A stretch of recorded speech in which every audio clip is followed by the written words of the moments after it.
Di kota Mambang tampak kami dilahirkan, di Siko Pulau tampak kami digadangkan. Sejuta kenangan yang tak bisa dilupakan. Kampung Ketek tampak kami merajut sebuah impian. Untuk kawan-kawan nan samo gadang, baik nan di kampung maupun nan di rantau urang.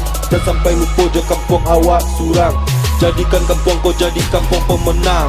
Oi kawan-kawan, mari kita bahu-membahu. Dan sampai pulau adonan ka main siku.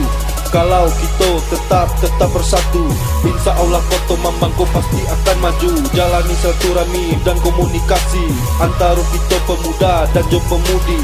Yang penting satukan saja visi jo misi untuk kemajuan kampung dan jo nagari.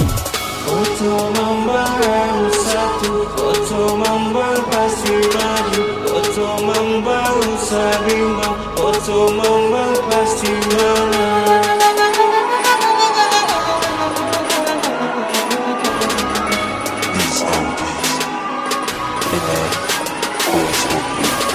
Kita Mambang ada banyak dusunnya, ada kampung sekembang dan ada kampung koto. Ada bukit api dan ada lulu buat sampi. Ada kampung apa dan ada lo kampung pari. Dari kubu tarik ke kampung piliang, lu buat landai letaknya di Kumbang Gadang. Jika ingin kota Mambang kau jadi manang, mari kita sama-sama untuk berjuang. Untuk dong sanak nan ado di rantau, nan alah kayo di kampung urang.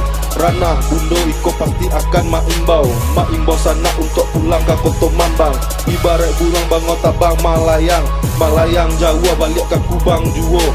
Oi sanak nan alah kayo di rantau urang, jangan sampai lupa jo adat budaya kita.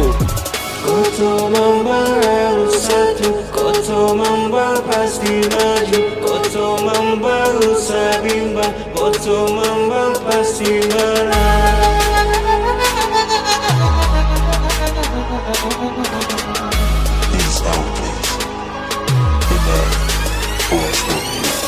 Kurang kota jo kurang kampung piliang.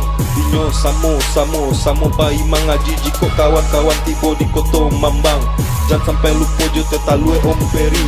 Di kampung tengah urang pai menanam lado ditanam, hari mulailah sanjo. Jiko kawan-kawan pagi tiba di Siko katupe ande ayo nasaban nasero. Urang baralek di kampung Pawuah, aleknyo ramiyo dan sabana panuah. Jiko kawan nio makan batang buah, pange renosario nasabana lasua. Urang bukit api inyo pai baku tangin, di Siko ada bukit namoe puncak mandi angin. Tampak gunung Marapi dan juga gunung Tandike.